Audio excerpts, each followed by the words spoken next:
खलक़कुम मिन नफ्सिन वाहिदा व खलक़ मिनहा ज़ौजहा व बत्थ मिनहुमा रिजालन कसीरन व निसाआ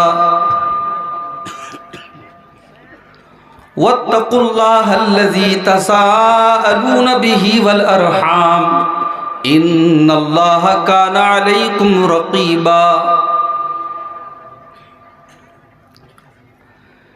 या अय्युहल्लज़ीना आमनुत्तक़ुल्लाहा वक़ूलू क़ौलन सदीदा युस्लिह लकुम अअमालकुम व यग़फिर लकुम ज़ुनूबकुम व मन युतिइल्लाहा व रसूलहु फ़क़द फ़ाज़ फ़ौज़न अज़ीमा।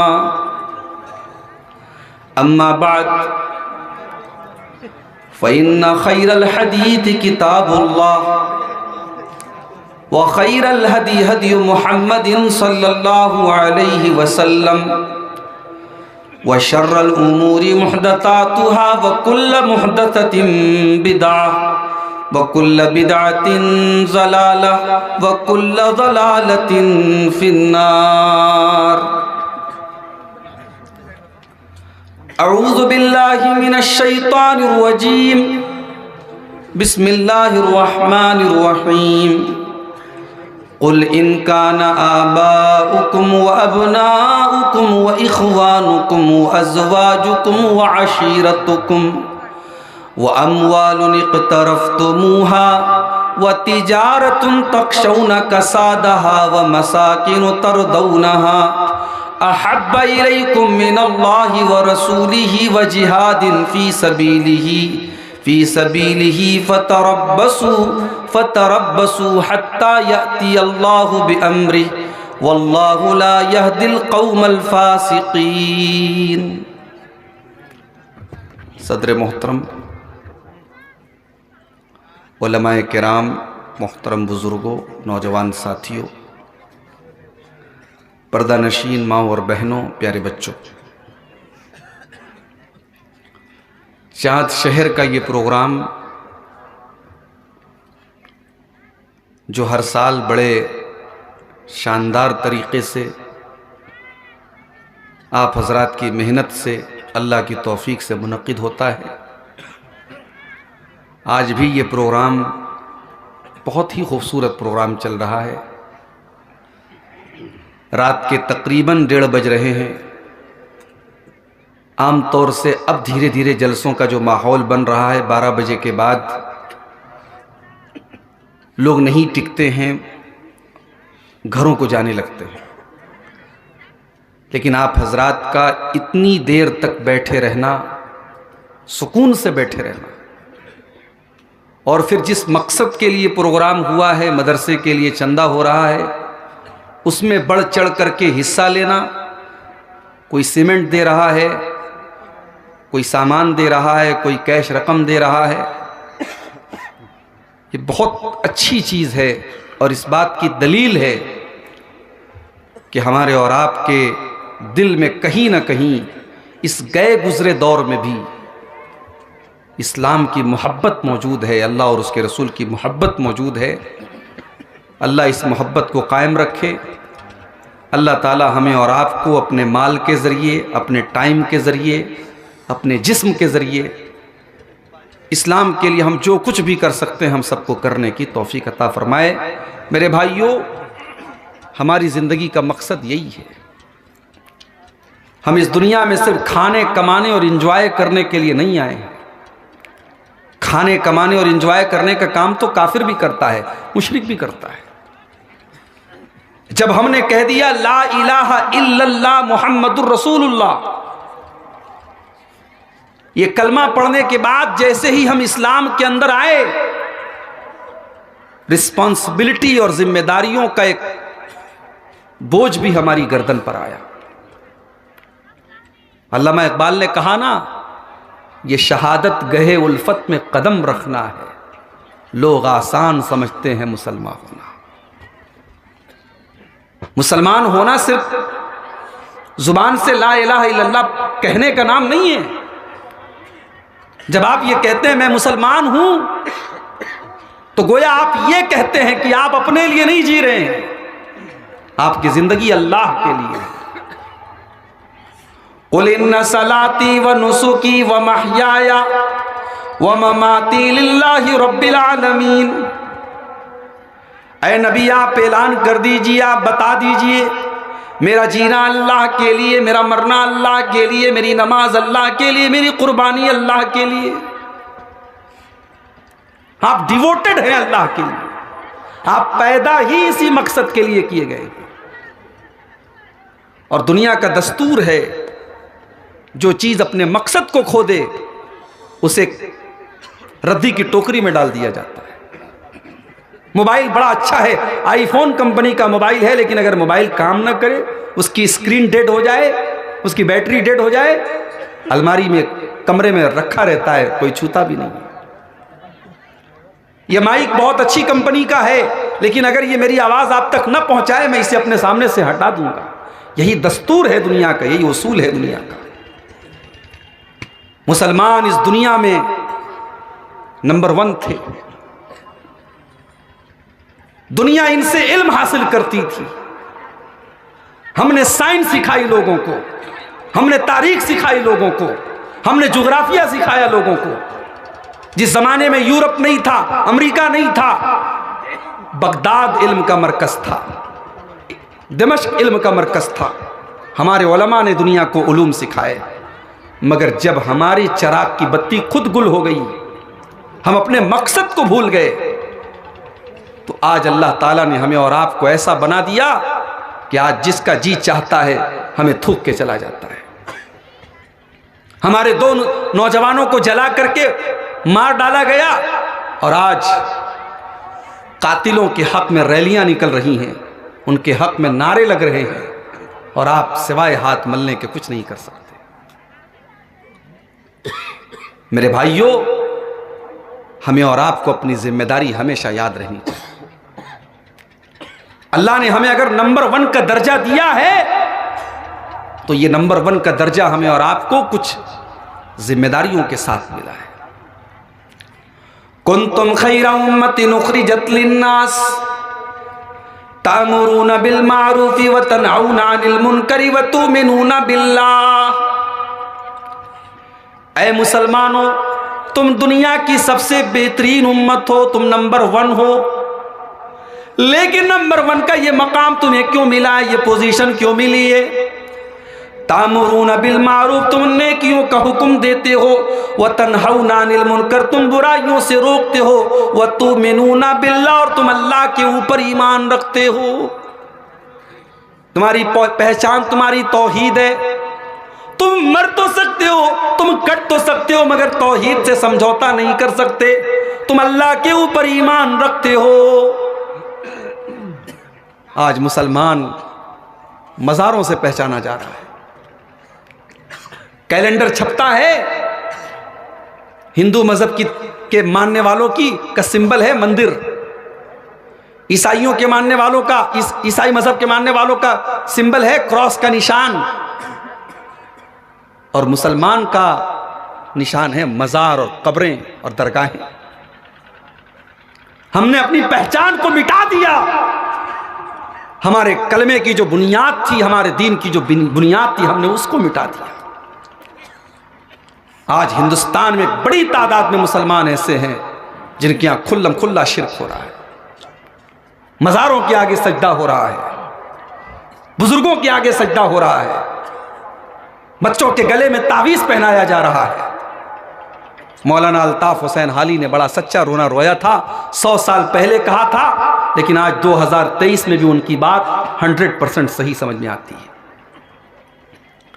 करे गैर गरबुत की पूजा तो काफिर, कवाकिब में माने करिश्मा तो काफिर, झुके आग पर बहरे सजदा तो काफिर, जो ठहराए बेटा खुदा का तो काफिर, मगर मोमिनों पर कुशादा है राहें, परस्तिश करे शौक से जिसकी चाहें, नबी को जो चाहे खुदा कर दिखाएं, इमामों का रुतबा नबी से बढ़ाएं, मज़ारों पे जा जा के नजरें चढ़ाएं, शहीदों से जा जा के मांगे दुआएं, न तौहीद में कुछ फर्क इससे आवे, न इस्लाम बिगड़े न ईमान जावे। वही सारा काम गैर मुस्लिम करे तो हम कहते तुम काफिर हो, तुम मुशरिक हो। वो मंदिर का प्रसाद लेकर के आए तो हराम है, तुम मजार का तबर्रुक लेकर के आओ तो जायज है।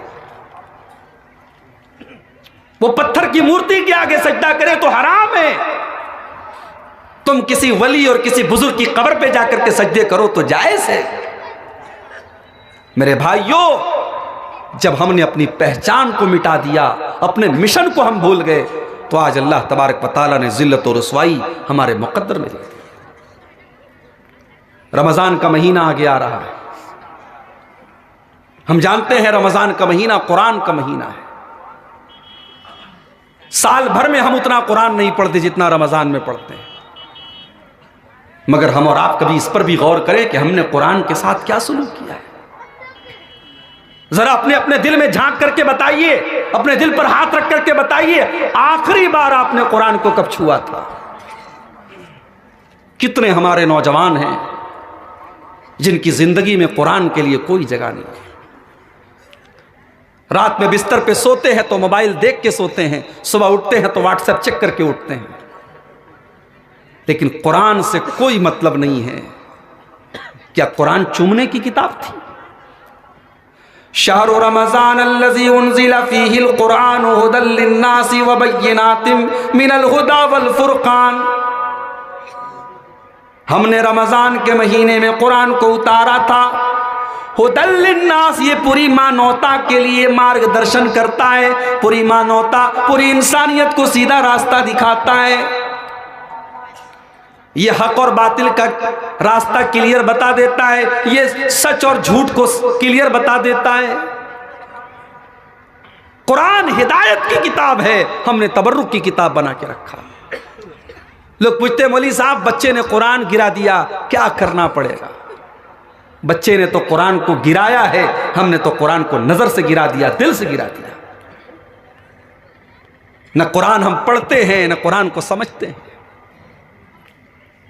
मुसलमान कौम की लड़कियां आज मुर्तद हो रही हैं, खबर है आपको?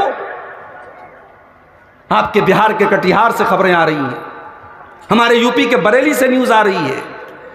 महाराष्ट्र में हजारों लड़कियों ने गैर मुस्लिमों से शादी की है, कोर्ट मैरिज की है और इस्लाम धर्म छोड़ करके उनका मजहब कबूल किया है। क्या इस्लाम इतना सस्ता हो गया कि कोई प्रेम के नाम पे, मोहब्बत के नाम पे, इश्क के नाम पे इस्लाम को छोड़ दे? नहीं मेरे भाई, इस्लाम तो वो कीमती चीज है, इंसान जान दे दे मगर ईमान न दे, ये तो वो कीमती चीज है। इस्लाम तो वो नेमत है, हम 5 टाइम की नमाज में 17 बार अल्लाह से इसी नेमत का सवाल करते हैं, इहदिनस सिरातल मुस्तकीम सिरातल लज़ीना अनअमता अलैहिम गैरिल मग़दूबि अलैहिम वलद्दाल्लीन। आय अल्लाह, तू हमको सिराते मुस्तकीम पर चलने की तौफीक दे। तूने इस्लाम के ऊपर हमको चलाया है, इस इस्लाम के ऊपर चलने की तौफीक दे। इस्लाम तो वो नेमत है कि मरते दम तक जिसकी हिफाजत करनी है। हम हर खुतबे में वो आयत पढ़ते हैं, वला तमूतुन्न इल्ला व अंतुम मुस्लिमून, तुम्हें मौत ना आए मगर इस्लाम की हालत में। उससे बड़ा बदनसीब कौन होगा जो दुनिया से चला जाए और उसके पास इस्लाम ना हो, उसके पास ईमान ना हो। एक मुसलमान गरीब है, मजदूर है, सूखी रोटी खाता है, चटनी रोटी खाता है, अच्छा मकान भी नहीं है, अच्छे कपड़े भी नहीं है, बहुत आला लाइफ स्टाइल भी नहीं है, मगर इस्लाम की हालत में दुनिया से जाता है। कल अल्लाह की बारगाह में वो बड़ी खुशी के साथ कहेगा, अल्लाह मेरे पास अच्छा मकान तो नहीं था, आला जिंदगी तो नहीं थी, ज़मीन जायदाद तो नहीं थी, प्रॉपर्टी तो नहीं थी, मगर अल्लाह मैं तौहीद को लेकर के आया हूँ, मैं ईमान को लेकर के आया हूँ। और बड़े बड़े खरबपति आएंगे, बड़े बड़े अरबपति आएंगे, आए अल्लाह मैं जमीन भर के सोना लेकर के आया हूं मगर इस्लाम मेरे पास नहीं है, तौहीद मेरे पास नहीं है। अल्लाह फरमाएगा तुम्हें जहन्नम की आग में जलना पड़ेगा, तुम्हारे पास जमीन भर के सोना तो है मगर तौहीद की अमानत तुम्हारे पास नहीं है। वो इतनी बड़ी नेमत है। आज मुसलमान लड़कियां इस्लाम को छोड़ करके मुर्तद हो रही। मेरी प्यारी माओ बहनों, इस्लाम तो वो नेमत है। जब हजरत सुमैया रजी अल्लाह ताला अन्हा को अबू जहल ने हाथ पैर बांध दिया, सामने जवान बेटे को अम्मार को बांध दिया, सामने शौहर को बांध दिया, ऐ सुमैया तू इस्लाम को छोड़ दे, तू मुर्तद हो जा, तू ला इलाहा इल्लल्लाह को छोड़ दे, ऐ सुमैया मैं तुझे छोड़ दूंगा। सुमैया की उम्र 50 के पार है, बूढ़ी हो चुकी हैं, लेकिन हाय हाय इस बूढ़ी औरत के अंदर अल्लाह ने ईमान की कैसी ताकत रखी है। अय अबू जहल तुझे जो करना है कर ले, तो सुमैया के दिल से ईमान नहीं निकाल सकता। सोच ले सुमैया, बहुत बुरी सजा तुझे दूंगा, मंजूर है मुझे। ऐ सुमैया मैं तेरे बदन के कपड़े उतार दूंगा, तेरे जवान बेटे के सामने तुझे नंगा कर दूंगा। एक मां को के लिए कितनी बड़ी अजियत की बात है, कितनी शर्म की बात है, उसके जवान बेटे के सामने उसको नंगा कर दिया जाए। मगर ईमान वो दौलत है मेरे भाई, जिसको बचाने के लिए सुमैया ने अपने जवान बेटे के सामने नंगे होने की अजियत को गवारा कर लिया, मगर ईमान से कॉम्प्रोमाइज नहीं किया। सुमैया रजी अल्लाह ताला अन्हा के बदन के कपड़े उतार लिए गए, जवान बेटे अम्मार के सामने उसकी मां को नंगा कर दिया गया। चश्मे पलक ने यह मंजर भी देखा कि बाप और बेटे के सामने मां को, शौहर के सामने बीवी को नंगा कर दिया जाता है, फिर भी वो औरत, वो सुमैया इस्लाम को छोड़ने को तैयार नहीं है। बड़ी बेदर्दी से अबू जहल ने सुमैया को आखिरी वार्निंग दी, सुमैया अभी तेरे पास मौका है, तू इस्लाम को छोड़ दे, तू ला इलाहा इल्लल्लाह का इनकार कर दे, हमारे 360 बुतों का इकरार कर ले। ऐ सुमैया मैं तुझे कपड़े पहना दूंगा, मैं तुझे टॉर्चर करना छोड़ दूंगा। सुमैया मुस्कुरा के कहने लगी, नहीं नहीं, ये दिल अब ला इलाहा इल्लल्लाह के अलावा किसी और रास्ते पर नहीं जा सकता। इस दिल में अल्लाह की और उसके रसूल की मोहब्बत आ चुकी है। मोहब्बत रसूल और अल्लाह और उसके रसूल की मोहब्बत का आज मजाक बना के रख दिया हम लोगों ने। हमने समझा ही नहीं कि मोहब्बत रसूल किस चिड़िया का नाम है। कोई चादर निकाल के भीख मांग रहा है, उसको मोहब्बत रसूल का नाम दिया जा रहा है। कोई 12 रबीउल अव्वल को जुलूस निकाल रहा है, डीजे बजा रहा है, कोई उसको मोहब्बत रसूल समझ रहा है। कोई बाइक पर अस्सलातु वस्सलामु अलैका या रसूल अल्लाह का झंडा लगा रहा है, उसको मोहब्बत रसूल समझ रहा है। मोहब्बत रसूल इतनी आसान नहीं है मेरे भाइयों कि बाइक पर एक झंडा लगा देने से रसूल की मोहब्बत साबित हो जाए। आओ मोहब्बत रसूल का मतलब सीखो हजरत सुमैया से। अबू जहल ने नंगा किया, शर्मगाह के ऊपर बर्छी मारी और बेटे के सामने उसकी मां को कत्ल कर दिया। इस्लाम की राह में पहला खून बहाने वाली सुमैया शहीद हो गई। मेरी प्यारी माँ बहनों, सुमैया ने जान दे दी मगर ईमान नहीं दिया। ईमान की अहमियत उनको पता थी। हजरत बिलाल को देखो, मेरे नौजवानों, तुम्हारी तरह वो फेस वॉश तो नहीं लगाते थे, तुम्हारी तरह वो बालों में जेल तो नहीं लगाते थे, तुम्हारी तरह सैलून में 200-200 रुपया देकर के बाल तो नहीं कटवाते थे, तुम्हारी तरह हैंडसम तो नहीं थे, तुम्हारी तरह स्मार्ट तो नहीं थे। बिलाल तो काले थे, बिलाल तो हबशा के रहने वाले थे, लेकिन हां, बिलाल के काले जिस्म के अंदर जो दिल धड़कता था, उस दिल में अल्लाह की मोहब्बत थी, रसूल की मोहब्बत थी। बिलाल हबशा के रहने वाले गुलाम थे, मगर बिलाल का मकाम यह था कि अल्लाह के नबी कहते हैं कि बिलाल, मैंने मेराज की रात में देखा कि मेरे आगे तुम्हारे कदमों की आवाज़ आ रही है, मैं चल रहा हूं और मेरे आगे तुम्हारे कदमों की आवाज़ आ रही है। बिलाल, ऐसा कौन सा अमल तुम करते हो? कहा, अल्लाह के नबी, मैं जब भी वज़ू बनाता हूं, मैं वज़ू बनाने के फ़ौरन बाद 2 रकात तहियतुल वज़ू पढ़ता हूं, और मैं कभी भी बगैर वज़ू के नहीं रहता। पेशाब किया, लेटरिन किया, बाथरूम में गया, जैसे ही वज़ू टूटा फिर वज़ू किया, फिर 2 रकात नमाज पढ़ ली। मैं कोशिश करता हूं कि जब तक जाग रहा हूं मैं वज़ू की हालत में रहूं। आपने फरमाया, यही वो अमल है जिसकी वजह से तुमको ये मकाम मिला है। बिलाल को उनका मालिक उमैया बिन खल्फ अरब की तपती हुई रेत पर लिटा देता है, सीने पर गर्म पत्थर रख देता है। ऐ बिलाल, हम तुझे टॉर्चर करना नहीं चाहते, तुझे तकलीफें देना नहीं चाहते।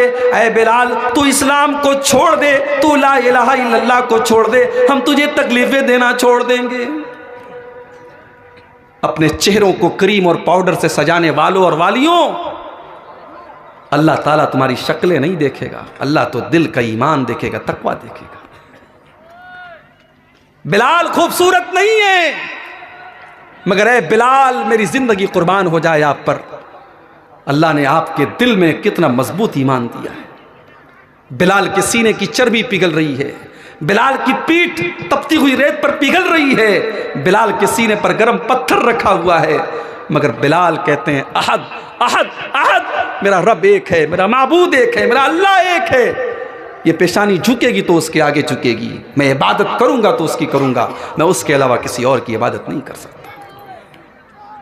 ये शहादत गहे उल्फत में कदम रखना है। लोग आसान समझते हैं मुसलमान होना। ईमान की अहमियत पूछना है तो हजरत खुबैब से पूछो। काफिरों ने पकड़ लिया है, मक्का के मुशरिकों ने पकड़ लिया है, सूली पर चढ़ाने की तैयारी हो रही है। ऐ खुबैब, मरने के पहले कोई अंतिम इच्छा हो तो बता दो। क्या मरने के पहले 2 रकात नमाज पढ़ना चाहता हूं, क्या इजाजत है?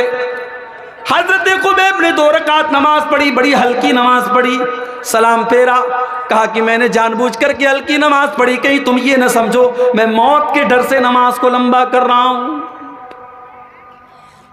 मक्का वालों ने ऑफर पेश किया, कहा है खुबैब, मान लो आज तुम्हारी जगह मोहम्मद होते सल्लल्लाहु अलैहि वसल्लम, अगर तुम अपनी जुबान से ये कह दो कि हमारी जगह मोहम्मद होते और उनको सूली दे दी जाती, तो ऐ खुबैब तुम सिर्फ इतना कह दो, हम तुम्हें छोड़ देंगे। हाय हाय, खुबैब के सीने पर चोट लगी, खुबैब के दिल को तकलीफ पहुंची। कहा है मक्का के काफिरों, तुम तो ये कहते हो कि मेरी जगह मोहम्मद होते, अरे खुबैब को तो ये भी गवारा नहीं है कि मेरी जान बच जाए, मेरी जान को माफ कर दिया जाए और मेरे नबी को बदले में मेरे नबी के पाँव में कांटा चुभोया जाए। मैं अपने नबी के पाँव में कांटा चुभो करके भी अपनी जान बचाना नहीं चाहता। ये थी मोहब्बत रसूल। एक साल इत्तेफाक से कलियाचक में मेरा प्रोग्राम था, 12 रबीउल अव्वल की तारीख में। फरक्का से मालदा जाने में, कलियाचक जाने में आधा घंटे के सफर में मुझे 3 घंटे लग गए, क्योंकि आशिकाने रसूल का जुलूस निकल रहा था। जिस नबी ने अपनी उम्मत की लड़कियों को पर्दे में रहने का हुक्म दिया, उस नबी की मोहब्बत के नाम पर जवान लड़कियां जुलूस को देखने के लिए बाहर निकल रही हैं। जिस नबी ने नाच और गाने को शैतान का काम करार दिया, उस नबी के मोहब्बत के नाम पर उस नबी के उम्मती गा रहे हैं, म्यूजिक के साथ कव्वाली बजा रहे हैं, नाते बजा रहे हैं, और नाम उसको दिया जा रहा है कि हम साहब रसूल से मोहब्बत करते हैं। मोहब्बत रसूल किस चिड़िया का नाम है? आइए, सूरह तौबा की एक आयत मैंने आपके सामने पढ़ी है। इस आयत को अल्लाह ताला ने कसौटी बना दिया है कि अगर कोई समझना चाहता है कि रसूल से मोहब्बत कैसे की जाती है तो सिर्फ इस एक आयत को समझ ले। इस आयत में अल्लाह ताला ने कसौटी बता दी है मोहब्बत रसूल की। वैसे भी हम लोगों को 24 नंबर कहा जाता है, तो 24 नंबर वालों की को यह आयत तो जरूर याद होनी चाहिए, सूरह तौबा की 24 नंबर की आयत। कुल इनका ना बाउकुम, ऐ नबी आप ऐलान कर दीजिए, आप बता दीजिए, अगर तुम अपने बाप दादा से मोहब्बत करते हो, वह अबनाउकुम अगर अपनी औलाद से मोहब्बत करते हो, वह इख्वानुकुम अगर अपने भाइयों से मोहब्बत करते हो, वह अज़वाजुकुम अगर अपनी बीवियों से मोहब्बत करते हो। ये तमाम चीज़ें ऐसी हैं जिनसे हम मोहब्बत करते हैं। कौन अपने बाप से मोहब्बत नहीं करता? बड़ा बदनसीब होगा जो अपने बाप से मोहब्बत नहीं करता। हैं कुछ लोग हैं ऐसे, सारे ज़माने से मुस्कुरा के मिलते हैं, बाप से मिलते हैं तो ऐसा लगता है कि एहसान कर रहे हैं। सारे ज़माने के साथ अखलाक अच्छा है, बाप के साथ बड़ी बदतमीजी से, बड़े रूखे तरीके से बात करते हैं। कभी अपनी माँ के पास बैठो ना, अपने बाप के पास बैठो ना, तो कुरान कहता है वक़्फ़िज़ लहुमा जनाह-ज़ुल्ल मिनर रहमा, अपनी रहमत के बाजुओं को बिछा दो। ये तुम्हारी कायनात के सबसे मोहतरम लोग हैं। अल्लाह ने अपनी इबादत के बाद अगर किसी का हक बताया है तो माँ बाप का बताया है। माँ बाप के पास बैठो तो अदब से बैठो। अल्लाह ने जब लोगों से बात करने का हुक्म दिया तो फरमाया कि लोगों से अच्छी बात करो, वक़ूलू लिन्नासी हुस्ना, लोगों से भली बात करो। लेकिन जब माँ बाप से बात करने का हुक्म दिया तो फरमाया वक़ुल लहुमा क़ौलन करीमा, अपने माँ बाप से अदब के साथ बात करो, इज्जत के साथ बात करो। जब आप बाप बनते हैं तब आपको एहसास होता है। जब एक औरत मां बनती है तब उसको एहसास होता है कि मां बाप किस चीज का नाम है। मेरी 2 महीने की बच्ची है। मैं सफर में थका हारा घर पहुंचता हूं, रात में 2 बजे बच्ची उठती है, रोती है, मुझे नींद लग रही है, मगर बच्ची का रोना बर्दाश्त नहीं होता है। बाप की मोहब्बत गालिब आ जाती है। रात को 2 बजे 3 बजे बच्ची को उठा करके गोद में ले लेता हूं, खिलाता हूं उसको। बाप की मोहब्बत तकाजा करती है मेरे भाई। जाड़े का मौसम है, बच्ची ने पेशाब कर दिया, बच्चे ने पेशाब कर दिया, माँ उस गीले बिस्तर पे खुद सो जाती है और बच्चे को सूखे बिस्तर पे लेटाती है। ये कौन सी ताकत है मेरे भाई? ये अल्लाह ने मोहब्बत पैदा की है माँ के दिल में और बाप के दिल में। अल्लाह ने फरमाया कुल इन काना आबाउकुम, अगर अपने बाप दादा से तुम्हें मोहब्बत है, व अबनाउकुम, अगर अपनी औलाद से तुम्हें मोहब्बत है। औलाद से भी बड़ी मोहब्बत होती है। जमीन जायदाद बनाता है औलाद के लिए, खून पसीना एक करता है औलाद के लिए, हराम कारोबार तक करता है औलाद के लिए, नाजायज तरीके भी अपनाता है औलाद के लिए। अल्लाह ने फरमाया अगर तुम्हें अपनी औलाद से मोहब्बत है, वह इखवानुकुम, अगर अपने भाइयों से मोहब्बत है। भाई की भी मोहब्बत होती है। भाई को कोई बुरा भला कह दे, इंसान लड़ बैठता है, मेरे भाई को तुमने कह दिया। वाज़वाजुकुम, बीवियों से मोहब्बत है। जाहिर है बीवी भी मोहब्बत करने की चीज है। मियाँ बीवी का रिश्ता मोहब्बत का रिश्ता है। ये बॉस का और नौकर का रिश्ता नहीं है, माफ कीजिएगा। कुछ लोग बड़े फख्र से कहते हैं मेरी बीवी तो मुझे देख के डर जाती है। तो तुम इंसान कहाँ हो? तुम तो शेर हो गए, बंदर हो गए तुम। इंसान की बीवी इंसान को देख करके प्यार करती है, मोहब्बत करती है। आपका अखलाक ऐसा हो कि आप घर में जाएं तो बीवी खुश हो जाए। आप मोबाइल पर बात करें तो बीवी आपसे बात करने में खुशी महसूस करे। ये कोई अच्छी बात नहीं है कि आपकी बीवी डर जाए, आपके बच्चे डर जाए। मियाँ बीवी का रिश्ता मोहब्बत का रिश्ता है। अल्लाह ने फरमाया वअज़वाजुकुम, अगर तुम्हें अपनी बीवियों से मोहब्बत है, वअमवालुन इक़्तरफ़्तुमूहा, और अगर तुम्हें अपने माल से मोहब्बत है जो तुम कमा कमा के लाते हो। माल से भी मोहब्बत नेचुरल है। कोई अगर ये कहता है कि साहब मुझे पैसे से मोहब्बत नहीं, झूठ बोल रहा है वो। आलिम को भी मोहब्बत है, जाहिल को भी मोहब्बत है। कोई ऐसा नहीं जो ये कहे कि मुझे माल से मोहब्बत नहीं है। वइन्नहु लिहुब्बिल खैरि लशदीद, इंसान को माल से बहुत मोहब्बत है। व तिजारतुन तख्शौना कसादहा, और ए नबी आप कह दीजिए अगर तुम्हें उस तिजारत से, उस बिजनेस से, उस कारोबार से मोहब्बत है जिस कारोबार के तुम मंदी के शिकार होने से डरते हो। कारोबारी को सबसे ज्यादा यही डर होता है मेरा कारोबार मंदी का शिकार ना हो जाए, कारोबार में मंदा ना आ जाए, कारोबार ढीला ना पड़ जाए।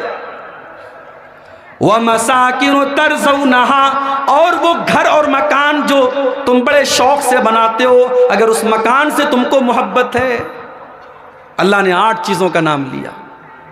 बाप दादा से मोहब्बत है, औलाद से मोहब्बत है, भाई बंधु से मोहब्बत है, बीवी से मोहब्बत है, माल से मोहब्बत है, तिजारत से मोहब्बत है, घर बार से मोहब्बत है, खानदान से मोहब्बत है। 8 चीज़ों का नाम लिया अल्लाह ने फरमाया अगर इन 8 चीज़ों की मोहब्बत अहब्बा इलैकुम मिनल्लाहि व रसूलिही व जिहादिन फी सबीलिही, अगर इन 8 चीज़ों में से किसी चीज़ की मोहब्बत अल्लाह से बढ़ के हो जाए, रसूल से बढ़ के हो जाए और अल्लाह की राह में जिहाद से बढ़कर के हो जाए, फतरब्बसू, तो तुम अल्लाह के अजाब का इंतज़ार करो। कसौटी बता दी अल्लाह ने। जाओ अपनी अपनी ज़िंदगी का जायज़ा लो। कहीं ऐसा तो नहीं कि बीवी की मोहब्बत के चक्कर में तुमने अल्लाह और उसके रसूल की मोहब्बत को कुर्बान कर दिया। कहीं ऐसा तो नहीं कि माल के चक्कर में तुमने अल्लाह और उसके रसूल की मोहब्बत को कुर्बान कर दिया। कहीं ऐसा तो नहीं कि कारोबार की मोहब्बत में तुम अल्लाह को भूल गए। कहीं ऐसा तो नहीं कि औलाद की मोहब्बत में तुम अल्लाह को भूल गए। सहाबा को देखो, इस कसौटी पर अगर इस कायनात में सबसे खरे कोई उतरे हैं तो सहाबा उतरे। उन्हें अपने बाप दादा से मोहब्बत थी, मगर अल्लाह और उसके रसूल से बढ़ के नहीं थी। अब्दुल्ला बिन उबई मुनाफिकों का सरदार है, उसने अल्लाह के नबी को गाली दी। उसने अल्लाह के नबी से कहा, ला युखरिजन्नल आज़्ज़ु मिनहल अज़ल, इज्जत वाला जब मदीने में पहुंचेगा तो जिल्लत वाले को निकाल बाहर कर देगा। उसने अपने आप को इज्जत वाला कहा और अल्लाह के नबी को जिल्लत वाला कहा, गाली दी नबी को। उसका बेटा अब्दुल्ला, वो मुसलमान था, सहाबी था, बेटे के कान में अपने बाप के जुमले पड़ गए। बेटे के कान में बाप के जुमले पड़ गए। मदीना की सरहद के दरवाजे पर बेटा खड़ा हो गया और बाप को मदीना में एंट्री करने से मना कर दिया। कहा, जब तक अल्लाह के नबी इजाजत न दे दे मैं तुझे मदीना में जाने नहीं दूंगा। तूने मेरे नबी को बुरा भला कहा है। बाप से मोहब्बत करता था,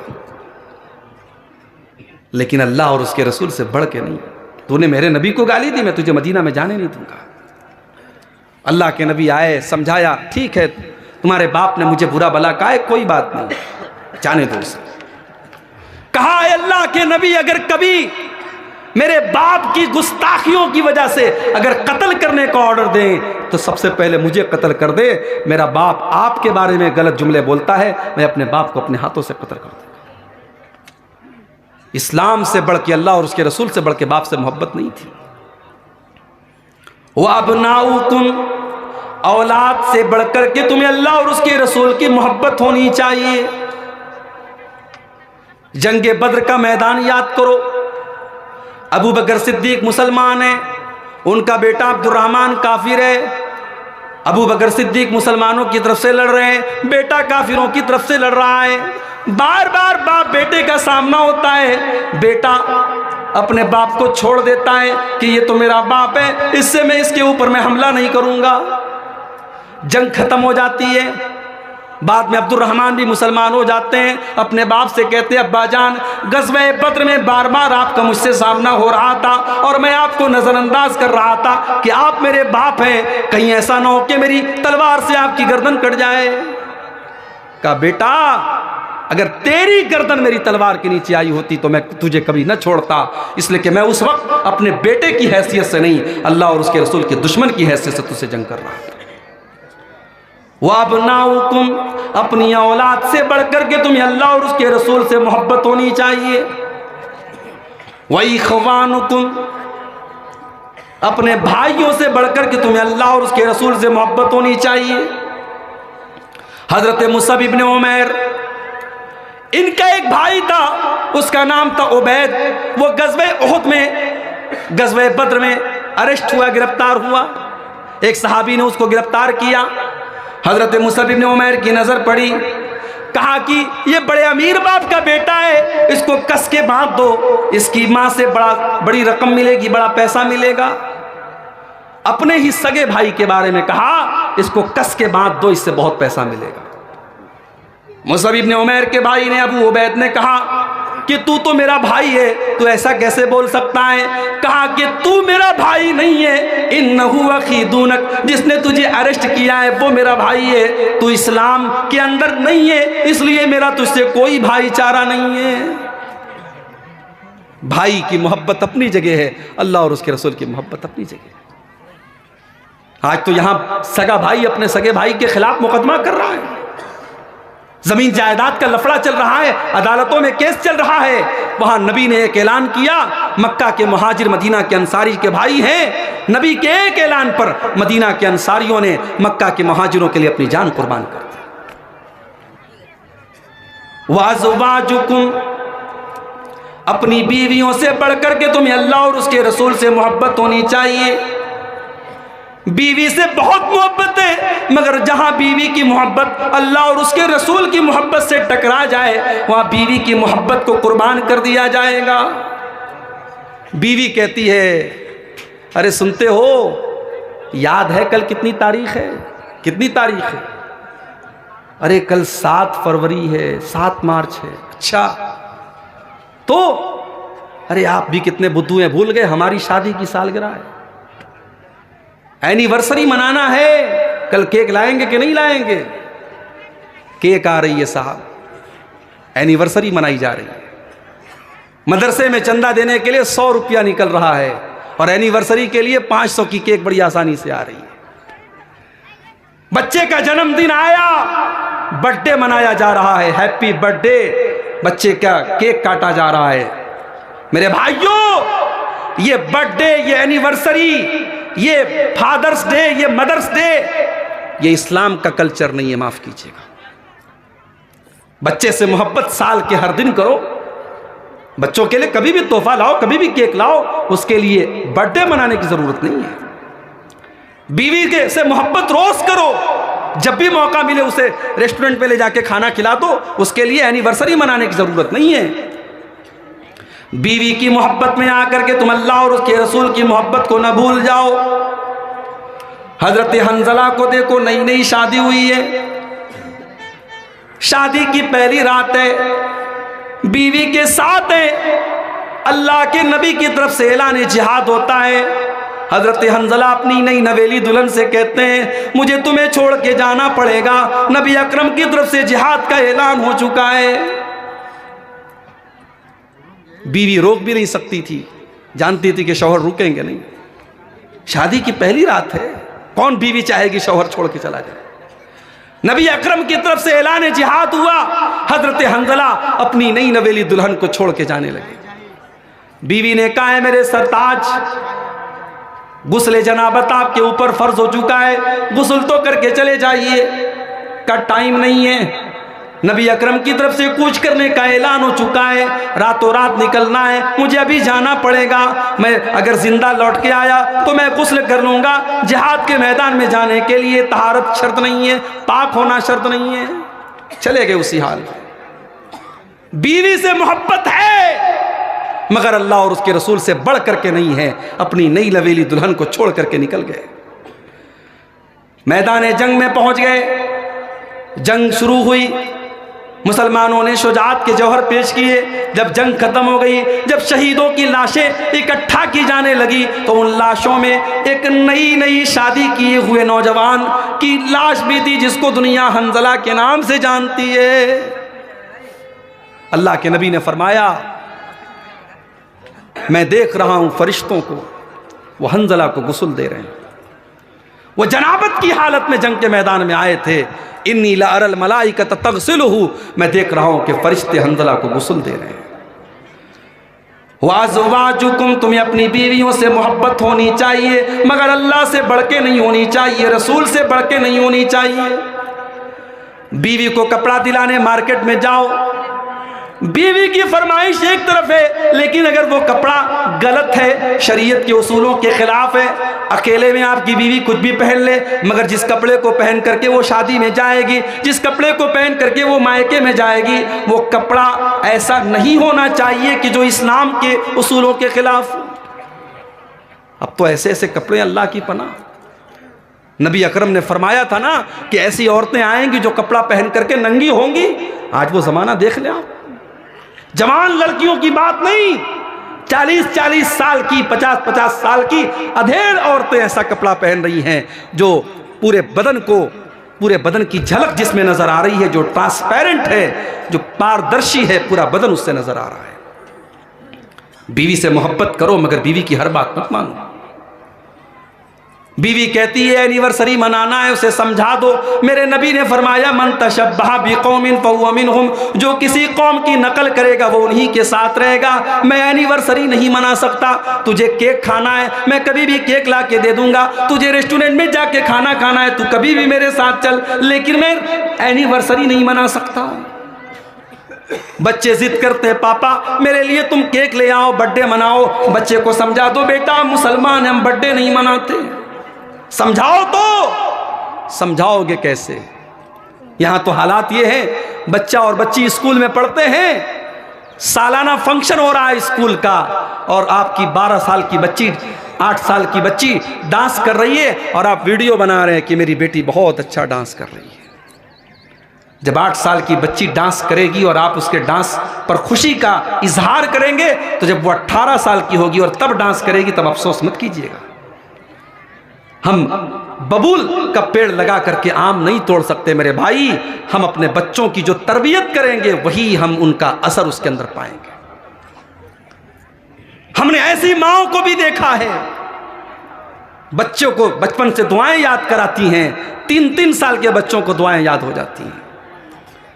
शोलापुर महाराष्ट्र में एक जगह है, मेरा एक प्रोग्राम हुआ, वहां जमात के एक जिम्मेदार के घर में मैं ठहरा था। उनका 4 साल का पोता था। दादा ने कहा मौली साहब मेरे इस पोते को सूरह मुल्क याद है। 4 साल का बच्चा। मैंने कहा सूरह मुल्क याद है पूरी? बोले हाँ पूरी याद है। मैंने कहा कैसे? कहा जब मैं रात में बिस्तर पे सोता हूं सूरह मुल्क की तिलावत करता हूं, मेरा ये पोता मेरे बगल में सोता है, इसने सुन सुन करके याद कर लिया। बच्चे आपकी नसीहत बाद में सुनते हैं, आपका अमल पहले देखते हैं। बच्चों के सामने आप सिगरेट पिएंगे, बच्चा अकेले में आपकी नकल मार करके सिगरेट पिएगा। बच्चे के सामने झूठ बोलेंगे, बच्चा आपके पीठ पीछे झूठ बोलेगा। बच्चे आपका अमल और एक्टिविटी देखते हैं मेरे प्यारे साथियों। इसलिए बीवी से मोहब्बत करो, मगर अल्लाह और उसके रसूल की हद में रह करके मोहब्बत करो। आज हम में से हर इंसान चाहता है उसके बच्चे कामयाब बने, उसके बच्चों का फ्यूचर अच्छा बने, उसके बच्चों का भविष्य सुरक्षित बने। अगर बच्चों का भविष्य सुरक्षित करना चाहते हो तो अपने अंदर ईमान पैदा करो, तकवा पैदा करो, अपने आप को नेक बनाओ। हम नेक बनेंगे तो बच्चों का भविष्य सुरक्षित हो जाएगा। हजरत अब्दुल्ला बिन मसूद रज़ी अल्लाह तआला अन्हु रात में तहज्जुद की नमाज पढ़ रहे हैं, अल्लाह की बारगाह में आंसू बहा रहे हैं। उनका 8-9 साल का मासूम बच्चा सो रहा है। अब्दुल्ला बिन मसूद सलाम फेरते हैं, अपने बच्चे के सर पर हाथ फेरते और कहते हैं मिन अजली का या बोनैया, ऐ मेरे बच्चे तेरे लिए तेरा बाप तहज्जुद पढ़ रहा है, तेरे लिए तेरा बाप क़ियामुल लैल पढ़ रहा है, तेरा बाप इसलिए इतनी मेहनत कर रहा है कि कल तेरा भविष्य अच्छा हो जाए। अगर आप नेक होंगे अल्लाह आपके बच्चों की हिफाजत करेगा। कुरान का 16वां पारा उठाओ, सूरह कहफ में अल्लाह ताला ने वाक़या बयान किया। हजरत मूसा और हजरत खजिर का, दोनों एक बस्ती से गुजर रहे हैं, दोनों एक बस्ती से गुजर रहे हैं। बस्ती वाले बड़े कंजूस हैं, इन दोनों ने खाना मांगा, बस्ती में कोई खाना खिलाने को तैयार नहीं है। दोनों थके हारे थे, भूखे प्यासे थे, एक दीवार में सहारा लगा करके बैठ गए। अचानक हजरत खजिर ने देखा कि दीवार गिर रही है। फ़अक़ामहु, हजरत खजिर खड़े हुए और दीवार को खुद ठीक कर दिया। हजरत खजिर बॉडी बिल्डर आदमी थे। मैं अपने नौजवानों से कहूँगा कि अपना थोड़ा बॉडी शॉडी थोड़ा मजबूत करो, ये गुटखा उटका मत खाया करो अल्लाह के वास्ते। गुटखा खाने वाला दीवार को सही नहीं कर पाएगा, वो तो खुद ही कोई एक फाइट मारेगा, जमीन पे बैठ जाएगा। ये गुटखा उटखा खा करके अपने जिस्म को बर्बाद मत करो। हजरत खजिर और हजरत मूसा जैसी बॉडी बनाओ। हजरत खजिर ने किसी का इंतजार नहीं किया, खड़े होकर के दीवार ठीक कर दी। और मूसा अलैहिस्सलाम तो इतने बॉडी बिल्डर थे, एक आदमी को ऐसा मुक्का मारा वही मर गया। वो तो आपका मुक्का इतना वजनदार हो, गुटखा खाने वाले का मुक्का इतना वजनदार नहीं हो सकता है, याद रखिएगा। आज हमारे नौजवान ड्रग्स ले रहे हैं, गुटखा खा रहे हैं, शराब पी रहे हैं। बड़ी तादाद में मुसलमान नौजवान शराब पी रहे हैं। और शुरुआत होती है शौकिया से। शादी है किसी दोस्त की, चल यार थोड़ी सी शराब पी लेते हैं। शौकिया से शुरुआत होती है, फिर आदत लग जाती है। अल्लाह के वास्ते इन गंदगियों से अपने आप को दूर रखो मेरे भाई। हजरत खजिर ने दीवार को ठीक कर दिया। मूसा अलैहिस्सलाम को गुस्सा आया। कहा कि क्या ज़रूरत थी आपको दीवार सही करने की? बखील लोग थे, कंजूस लोग थे, हमने खाना मांगा उन्होंने खाना नहीं दिया, आपको दीवार ठीक करने की क्या ज़रूरत थी? हजरत खज़र ने फरमाया व अम्मल जिदारु फ़काना लिग़ुलामैन यतीमैन फिल मदीनती व काना तहतहु कंज़ुल लहुमा व काना अबूहुमा सालिहा। कहा कि ऐ मूसा, वो दीवार 2 यतीम बच्चों के मकान की दीवार थी, 2 यतीम बच्चों के मकान की दीवार थी और बाप ने दीवार के अंदर खजाना छुपा के रखा था। अगर दीवार गिर जाती, खजाना गांव वाले लूट के चले जाते। और बाप एक नेक इंसान था। अल्लाह ने मुझे हुक्म दिया कि नेक बाप की औलाद का खजाना बर्बाद ना हो, इसलिए अल्लाह ने मुझे हुक्म दिया कि उस दीवार को मैं ठीक कर दूं। अल्लाह अकबर। हम नेक बन जाएं, हमारी आने वाली नस्लों की अल्लाह हिफाजत करेगा। याद रखो, गुनाहों की कीमत नस्लों को भी चुकानी पड़ती है। आपके गुनाहों की कीमत आपकी आने वाली नस्लों को चुकानी पड़ेगी और आपकी नेकियों का फल आपकी आने वाली नस्लों को भी मिलेगा। इसलिए अगर अपनी औलाद की भलाई चाहते हो तो अपने को दीनदार बनाओ, अपने को तकवा वाला बनाओ, अपने आप को जहन्नम से बचाने वाला, जहन्नम से बचने वाले अमाल अपने अंदर पैदा करो। अल्लाह ने फरमाया व अज़वाजुकुम, अगर अपनी बीवियों से मोहब्बत करते हो तो बीवी से बढ़कर के अल्लाह और उसके रसूल से मोहब्बत होनी चाहिए। व अशीरतुकुम, और अपने खानदान से बढ़कर के तुम्हें अल्लाह और उसके रसूल से मोहब्बत होनी चाहिए। खानदान की भी बड़ी अहमियत होती है। इंसान कभी कभी अपने खानदान, अपने कबीले के लिए लड़ पड़ता है, मगर सहाबा ने अल्लाह और उसके रसूल के लिए अपने खानदान को छोड़ दिया, अपनी बिरादरी और अपने कबीले से बगावत कर ली। कहा कि कबीला अपनी जगह है, अल्लाह और उसके रसूल की मोहब्बत अपनी जगह है। वह अमवालुन इक़्तरफ़्तुमूहा, और अपने माल से बढ़कर के तुम्हें अल्लाह और उसके रसूल से मोहब्बत होनी चाहिए। हजरत अबू दहदा रज़ी अल्लाह ताला अन्हु एक सहाबी हैं। एक मरतबा अल्लाह के नबी के पास एक सहाबी आते हैं, अय अल्लाह के नबी, मैं अपने खजूरों के बाग की बाउंड्री कर रहा हूँ और इस भाई का एक खजूर का पेड़ मेरी बाउंड्री में आ रहा है, अगर ये अपना पेड़ मुझे बेच दे तो मेरे खजूरों की बाग की बाउंड्री सही हो जाए। नबी अकरम ने दूसरे आदमी से कहा कि भाई तुम इसको अपना पेड़ दे दो, मैं तुम्हें जन्नत में एक खजूरों के बाग की जमानत देता हूं। तुम अपना पेड़ इसे दे दो, मैं गारंटी देता हूं तुम्हें जन्नत में खजूरों का एक बाग मिलेगा। वो आदमी मुनाफिक था, उसने कहा नहीं, मैं नहीं दे सकता। उसने इनकार कर दिया कि मैं जन्नत के बदले मैं अपना एक पेड़ इनको नहीं दूंगा, एक खजूर का पेड़ था, मैं उनको नहीं दूंगा। हजरत अबू दहदा के कानों में अल्लाह के नबी के जुमले पड़ गए। हजरत अबू दहदा उस मुनाफिक के पास आए, कहा है मेरे भाई एक काम कर, मेरे पास एक बहुत बड़ा खजूरों का बाग है, वो खजूरों का बाग तू ले ले, लेकिन अपना ये पेड़ मुझे दे दे। उसने देखा कि एक पेड़ के बदले पूरा बाग मिल रहा है खजूर का, कहा चलो ठीक है, मान गया। वो लालची था, मान गया, मुनाफिक था ना। हजरत अबू दहदा रज़ी अल्लाह ताला अन्हु ने उसका एक पेड़ खरीदने के लिए अपना खजूरों का बाग दे दिया और फिर अल्लाह के नबी के पास आते हैं, अय अल्लाह के नबी, आपने वादा किया था उस एक पेड़ के बदले जन्नत में खजूरों का दरख्त मिलेगा। अय अल्लाह के नबी, वो पेड़ मैंने खरीद करके अपने उस मुसलमान भाई को दे दिया ताकि वो अपने खजूर की बाग की बाउंड्री कर ले। अल्लाह के नबी ने फरमाया कि अबू दहदा, मैं देख रहा हूं कि जन्नत में तुम्हारे खजूरों के का बहुत बड़ा बाग है और उसके खजूरों के बड़े बड़े गुच्छे उसमें लटक रहे हैं। हजरत अबू दहदा आते हैं अपने खजूरों के बाग में और बाहर से अपनी बीवी को आवाज देते हैं कि ऐ मेरी बीवी, इस बाग से तू जल्दी से निकल जा, अब ये बाग हमारा नहीं है, मैंने इसको बेच दिया है। बीवी ने पूछा कितने में बेचा है? शौहर ने कहा, अबू दहदा ने कहा, ऐ मेरी बीवी, मैंने इस खजूरों के बाग को जन्नत के एक बाग के बदले में बेच दिया है, इसके बदले में हमको जन्नत में एक बाग मिलेगा। बीवी ने बेसाख्ता कहा, ऐ अबू दहदा, आपने बड़े फायदे का सौदा किया है, बड़े मुनाफे का सौदा किया है। ये कह करके वो बाहर निकल गई। माल से मोहब्बत थी मगर अल्लाह और उसके रसूल से बढ़ के नहीं थी मेरे भाई। हजरत सुहैब रूमी को देखो, ये बेचारे बचपन में गुलाम बन करके मक्का में आए, फिर मेहनत करके, मजदूरी करके, कारोबार करके तरक्की करते हैं, पैसा कमाते हैं, फिर अल्लाह के नबी के ऊपर ईमान लाते हैं, मुसलमान हो जाते हैं। फिर जब अल्लाह के नबी मदीना चले जाते हैं तो सुहैब रूमी भी मदीना जाने की तैयारी करने लगते हैं। सारा सामान इकट्ठा किया, सारा माल इकट्ठा किया और अल्लाह के नबी के पास जाने की तैयारी करने लगे। मक्का वालों ने इनके ऊंट की लगाम पकड़ ली, नकेल पकड़ ली। कहाँ जा रहे हो? कहा मदीना जा रहा हूं नबी के पास। कहा कि बड़ा अच्छा, सारा पैसा तुमने मक्का में रह करके कमाया और सब लेकर के तुम मदीना जाना चाहते हो, हम तुम्हें नहीं जाने देंगे। तुम खाली हाथ आए थे, तुम्हें खाली हाथ जाना पड़ेगा। ऐ सुहैब रूमी, हम तुम्हें एक पैसा भी अपने साथ ले जाने नहीं देंगे। कहा ठीक है, कोई बात नहीं।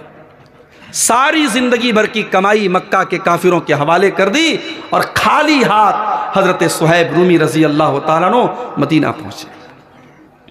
जब मदीना पहुंचे, अल्लाह के नबी फजर की नमाज पढ़ा रहे थे। आपने सलाम फेरा, देखा सुहैब रूमी आए हुए हैं। अल्लाह के नबी ने गले लगाया, कहा सुहैब रूमी, मुझे अल्लाह की तरफ से बता दिया गया है तुमने मदीना में हिजरत करने के लिए अपनी जिंदगी भर की कमाई को दांव पे लगा दिया है। कद रबी तलबैया, कद रबी तलबैया। ऐ सुहैब रूमी, तूने बड़े फायदे का सौदा किया है, तूने कोई घाटा नहीं कमाया, तूने फायदा कमाया है। ये थे सहाबा। माल से मोहब्बत थी मगर अल्लाह और उसके रसूल से बढ़ के नहीं थी। वह तिजारतुन तख्शौन कसादहा, और ऐ मुसलमानों, तुम्हें अपने कारोबार से बढ़ करके, अपनी तिजारत से बढ़ करके अल्लाह और उसके रसूल से मोहब्बत होनी चाहिए। मदीना के अंदर सूखा पड़ा, कहत पड़ गया, अनाज के दाने दाने को लोग तरसने लगे। उस्मान गनी ने ऊंटों का गेहूं से भरा, अनाज से भरा काफिला मुल्क के शाम से मंगवाया और मदीना की मार्केट में हजरत उस्मान गनी का काफिला आकर के खड़ा हो गया। मदीना के अनाज के सब व्यापारी आ गए जो यहूदी थे। उन्होंने हजरत उस्मान गनी से कहा कि आप अपने अनाज को हमें बेच दें, इस वक्त मदीना में अनाज की बड़ी किल्लत है, हम मुंह मांगे दाम पर इसको बेचेंगे, आप हमसे प्रॉफिट कमा लें। क्या कितना प्रॉफिट दोगे तुम? कहा कि उस्मान गनी, आप जो 10 का माल लाए हैं हम 12 का लेने को तैयार हैं। कहा मुझे ज़्यादा प्रॉफिट मिल रहा है। कहा हम 10 का 15 देने को तैयार हैं। कहा ज़्यादा प्रॉफिट मिल रहा है। कहा कि हम 10 का 20 देने को तैयार हैं। कहा कि मुझे तो उससे भी ज़्यादा मिल रहा है। मदीना के ताजिरों ने कहा, यहूदियों ने कहा, ऐ उस्मान गनी, हम तुम्हें डबल दे रहे हैं, तुम्हें कौन हमसे ज़्यादा प्रॉफिट दे रहा है? उस्मान गनी ने फरमाया, ओ लोगों, मेरा अल्लाह कुरान में कहता है जो एक नेकी करेगा उसका बदला हम 10 गुना से लेकर के 700 गुना तक देंगे। जाओ, मैंने ये सारा का सारा अनाज मदीना के गरीबों में तकसीम कर दिया। तिजारत से मोहब्बत है मगर अल्लाह से बढ़ के नहीं है, रसूल से बढ़ के नहीं है मेरे भाई। वह मसाकिन तरज़ौनहा, और अपने घर बार से बढ़ कर के तुम्हें अल्लाह और उसके रसूल से मोहब्बत होनी चाहिए। मकान से मोहब्बत करते थे मगर ज़रूरत पड़ी तो अपने मकानों को, अपने घर बार को छोड़ करके मक्का से मदीना चले गए, खाली हाथ चले गए। ये कसौटी है मोहब्बत रसूल की। कुरान की इस आयत को याद कर लो, सूरह तौबा की ये 24 नंबर की आयत हमें कसौटी बता रही है मेरे प्यारे साथियों। आज हमारी जिंदगियों में मोहब्बत रसूल के नाम पर सिर्फ दावा ही दावा है और हमें सिर्फ दूसरों से शिकवा नहीं है, हमें अपने जमात अहले हदीस के नौजवानों से भी शिकवा है। आज हमारे अंदर भी बहुत कमियां हैं। हम इसी पर नाज ना करें कि साहब हम मज़ारों पे सजदे नहीं करते, हम शिरक नहीं करते। जहेज का लेन देन तो हम भी कर रहे हैं ना। हमारे ज्यादातर नौजवान आज दाढ़ी मुंडे हैं कि नहीं है? आज उनके लिबास में, उनकी चाल ढाल में सुन्नत रसूल की मुखालफत है कि नहीं है? क्या सिर्फ सीने पर हाथ बांध लेने से और आमीन जोर से बोल लेने से और रफ़ाइदैन कर लेने से नबी की मोहब्बत साबित होती है? नहीं। अगर नबी से मोहब्बत है तो आपकी सूरत भी नबी वाली होनी चाहिए, आपकी सीरत भी नबी वाली होनी चाहिए, आपका शादी ब्याह भी नबी वाला होना चाहिए, आपका अखलाक भी नबी वाला होना चाहिए, आपका लेन देन भी नबी वाला होना चाहिए।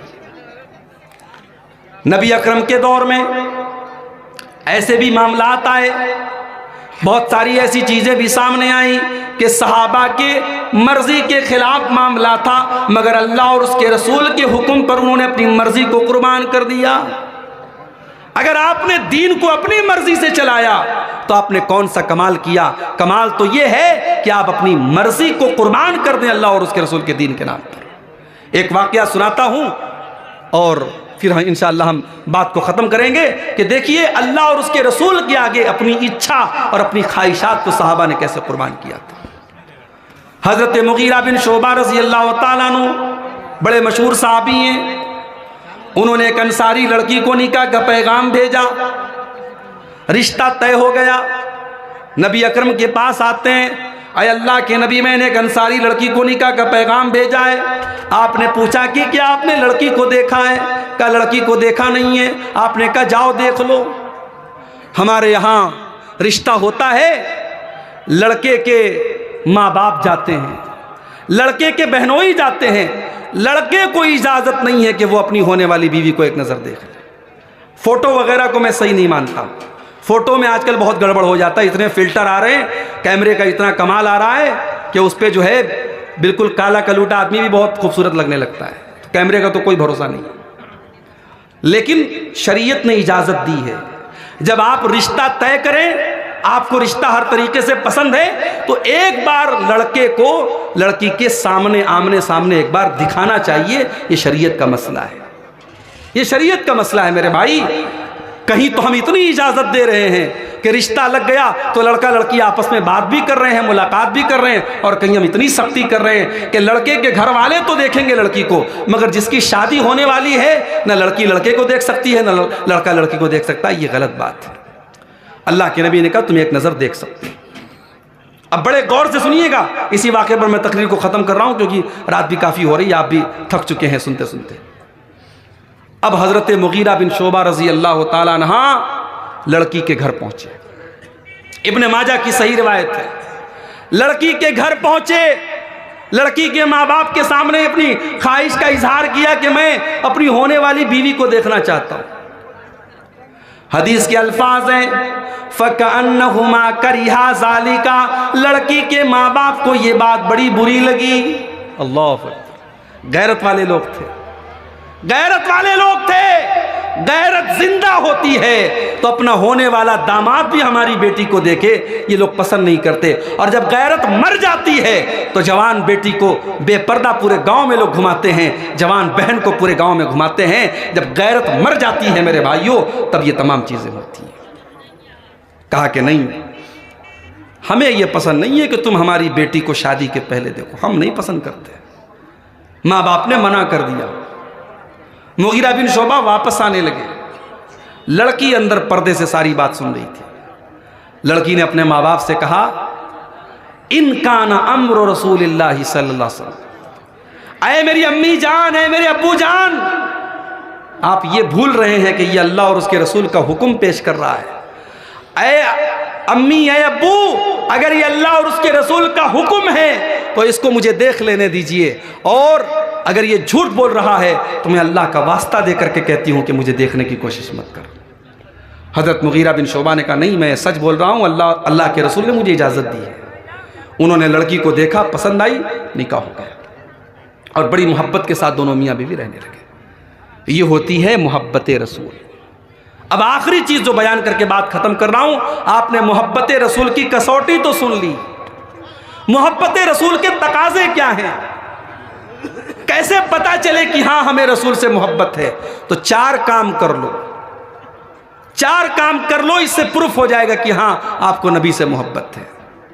फल्लज़ीना आमनू बिही, जो लोग नबी के ऊपर ईमान लाते हैं, व अज़्ज़रूहु, जो नबी का एहतराम करते हैं, व नसरूहु, जो नबी की मदद करते हैं, व तबउन नूर अल्लज़ी उनज़िला माहू, और जो नबी के साथ जो रोशनी आई है, जो नूर आया है, उस नूर की पैरवी करते हैं, फ़उलाइका हुमुल मुफ़्लिहून, वही लोग कामयाब होने वाले।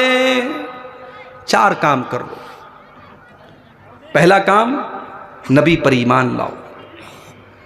डॉक्टर जाकिर नायक ने एक मौके पर कहा था कि अगर कोई ला इलाहा इल्लल्लाह पढ़ता है और मोहम्मदुर रसूलुल्लाह नहीं पढ़ता है, अल्लाह को तो एक मानता है लेकिन अल्लाह के रसूल को रसूल नहीं मानता है, तो 99.99% तो यही पॉसिबिलिटी है कि वो जहन्नम में जाएगा, लेकिन 0.01% इस बात का इम्कान है कि वो जन्नत में जाएगा। डॉक्टर जाकिर नायक का मैं बहुत एहतराम करता हूँ, बहुत बड़े स्कॉलर हैं, बहुत मेहनती हैं, मगर जाहिर है उनकी अपनी एक फील्ड है। हर इंसान हर फील्ड में दखल दे ये मुनासिब नहीं है। फतवा देना ये मुफ्ती का काम है। हर आदमी जो तकरीर करे वो फतवा दे ये मुनासिब नहीं है। कोई तकरीर अच्छी करता है, कोई लिखता अच्छा है, अब जो तकरीर अच्छी कर रहा है वो लिखने का काम करे ये मुनासिब नहीं है। डॉक्टर जाकिर नायक की ये बात गलत थी। जो अल्लाह के रसूल को रसूल ना माने उसकी 0% भी गुंजाइश नहीं है जन्नत में जाने की, इसलिए कि अल्लाह के नबी फरमाते हैं कि मेरे दुनिया में आने के बाद वल्लज़ी नफ्सी बियदिही, उस अल्लाह की कसम जिसके हाथ में मेरी जान है, जो मुझे अल्लाह का रसूल नहीं मानता है वो जन्नत में नहीं जा सकता, जन्नत हराम है उसके ऊपर। तो नबी पर ईमान लाना जरूरी है। नबी से मोहब्बत तो महात्मा गांधी भी करते थे, उन्होंने लिखा है अपनी किताबों में, अल्लाह के नबी के बारे में बड़ी अच्छी अच्छी बातें लिखी है, लेकिन ईमान नहीं लाए। बहुत बड़े बड़े लोगों ने अल्लाह के रसूल के बारे में बड़ी तारीफी बातें लिखी है, लेकिन ईमान नहीं लाए। ईमान लाना जरूरी है कामयाब होने के लिए। अबू तालिब अल्लाह के नबी के चचाएं, सारी जिंदगी अल्लाह के नबी का सपोर्ट करते रहे, मगर अल्लाह के नबी के ऊपर ईमान नहीं ला सके। जब आखिरी टाइम आया, अल्लाह के नबी ने कहा कि ऐ चचा आप कलमा पढ़ दीजिए, ला इलाहा इल्लल्लाह पढ़ दीजिए, मैं इस कलमे के जरिए अल्लाह ताला के यहाँ आपके लिए बहस करूंगा। मगर अबू तालिब के बगल में अबू जहल बैठा था, अब्दुल्ला बिन उमैया बैठा था। उन दोनों ने कहा कि ऐ अबू तालिब अपने बाप दादा का मजहब मत छोड़ना। बुरे दोस्त हमेशा लुटिया डुबो देते, याद रखो। अबू तालिब कलमा पढ़ लेते, मगर उन दोनों ने इतना भड़काया, बाप दादा का नाम लेकर के अबू तालिब ने कलमा नहीं पढ़ा। और आखिरी सेंटेंस जो उनके मुंह से निकला, आखिरी जुमला, उन्होंने कहा अला मिल्लत अब्दुल मुत्तलिब, मैं अपने बाप अब्दुल मुत्तलिब के मजहब पर दुनिया से जा रहा हूं। कलमा नहीं पढ़ सके। अबू तालिब ने ईमान कबूल नहीं किया। अल्लाह के नबी फरमाते हैं इसलिए अबू तालिब को भी जहन्नम में डाला जाएगा। ये अलग बात है, उन्होंने नबी का साथ दिया था तो उनको हल्का अजाब होगा, और वो हल्का अजाब भी ये होगा कि उनको आग का जूता पहनाया जाएगा जिससे उनका दिमाग खोलेगा। आग की जूती पहनाई जाएगी जिससे उनका दिमाग खोलेगा। तो नबी पर ईमान लाना बहुत ज़रूरी है मेरे भाई। और दूसरा काम, नबी का एहतराम करो। मैं अपने अहले हदीस नौजवानों से भी कहना चाहता हूँ, जब भी अल्लाह के प्यारे नबी का नाम आए आप सल्लल्लाहु अलैहि वसल्लम ज़रूर कहा करें, दरूद ज़रूर पढ़ा करें। और नबी की जब गुफ्तगू हो तो ऐसा अंदाज आपका नहीं होना चाहिए जैसे किसी आम इंसान की गुफ्तगू हो रही है। अल्लाह के नबी मोहसिन इंसानियत हैं, रहमते कायनात हैं, सारे इंसानों के सरदार हैं, सारे नबियों के सरदार हैं। आपका जो एहतराम है, जो रिस्पेक्ट है, वो होनी चाहिए। नबी की हदीस आपके सामने आए तो अदब से सुनिए, और नबी की हदीस सुनने के बाद कोशिश कीजिए कि उस पर अमल कीजिए। नबी का हुक्म आने के बाद सर झुका दीजिए, एहतराम कीजिए, रिस्पेक्ट कीजिए। हमारा यह अकीदा नहीं है कि नबी हमारे जैसे थे, माफ़ कीजिए, नबी इंसान थे लेकिन नबी हमारे जैसे नहीं थे। अल्लाह ताला ने बहुत सारे कमालात से नवाजा था। अल्लाह के नबी सो रहे हैं, उठ करके बगैर वजू किया आपने नमाज पढ़ ली, और सहाबा से कहा मेरी आंखें सो रही थी, दिल जाग रहा था। क्या हमारे साथ ऐसा मामला है? सलाम नमाज आप पढ़ा रहे हैं, पीछे सब लगी हुई है, आपने कहा मैं आगे के साथ साथ पीछे भी देखता हूं, सबको सीधी रखो। क्या हमारे साथ ऐसा मामला है? तो बहुत सारी स्पेशल चीज़ें थी अल्लाह के नबी के साथ, इसलिए ये कहना कि नबी हमारे जैसे थे ये गलत है। हाँ, नबी इंसान थे, जैसे हम इंसान हैं नबी भी इंसान थे, ये तो सही है, लेकिन हर पहलू से ये कहना कि नबी हमारे जैसे थे, ये अहले हदीस का अकीदा नहीं है। तो नबी पर ईमान लाओ, नबी का एहतराम करो। तीसरी चीज़, नबी की मदद करो। नबी की मदद करो यानी नबी के दीन की मदद करो, नबी के मिशन की मदद करो। आज लोग नबी को पहचानते नहीं हैं। आज जो गैर मुस्लिम अल्लाह के नबी के बारे में उल्टी सीधी बातें करते हैं, ये क्या नाम है उसका, यतीनंद सरस्वती, बहुत बेहुदा जुबान इस्तेमाल करता है अल्लाह के नबी के लिए। उसने पढ़ा ही नहीं अल्लाह के नबी को। ये वसीम रिजवी जो हिंदू बन गया, गैर मुस्लिम बन गया, कौन त्यागी, जितेंद्र त्यागी बन गया, उसने अल्लाह के नबी की सीरत को जाना ही नहीं। जो नबी की सीरत को जानेगा वो नबी से कभी नफरत नहीं कर सकता। मेरे भाई, मेरे नबी तो सरापा रहमत थे। हमारा और आपका फर्ज है कि हम खुद नबी की सीरत को पढ़ें और दुनिया को पहचानवाएं कि देखो हमारे नबी ऐसे थे। और याद रखो, दुनिया हमारे किरदार में हमारे नबी का किरदार तलाश करेगी। अगर हमारे अंदर सच्चाई है तो दुनिया को यह मैसेज जाएगा कि ये नबी अकरम के मानने वाले हैं, जो सच बोलते थे ये भी सच बोल रहे हैं। अगर हम झूठ बोलेंगे, हम लोगों के साथ फ्रॉड करेंगे, हम धोखा देंगे, हम बेकसूरों को मारेंगे, तो दुनिया यही सोचेगी कि मोहम्मद के मानने वाले ऐसे होते हैं। हम अपने किरदार से अपने नबी के किरदार को जिंदा करें। और चौथा और लास्ट काम क्या करना है, वत्तबउ नूर अल्लज़ी उन्ज़िला माहू, नबी अकरम जो रोशनी लेकर के आए कुरान और सुन्नत, उस कुरान और सुन्नत को हमें मरते दम तक फॉलो करना है।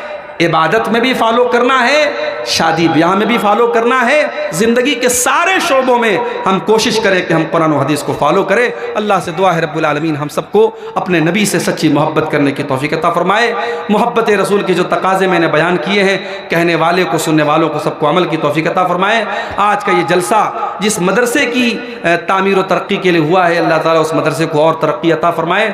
जिन भाइयों ने इस मदरसे में चंदा दिया है, अल्लाह उनके चंदे को कबूल फरमाए। अभी भी जो लोग पीछे रह गए हैं और मदरसे में ताउन नहीं किया है, अल्लाह उनको भी तौफीक दे कि वो जाते जाते जो भी वो ताउन उन्होंने इरादा किया है इस मदरसे के लिए वो करके जाएं। अल्लाह हमारे चंदे में, हमारी इबादतों में अल्लाह इखलास पैदा फरमाए। अल्लाह जब तक हमें दुनिया में ज़िंदा रखे, इस्लाम पर ज़िंदा रखे और हम सब का खात्मा ईमान पर हो। आमीन व आखिर दावाना अल्हम्दुलिल्लाहि रब्बिल आलमीन। अस्सलामु अलैकुम व रहमतुल्लाह।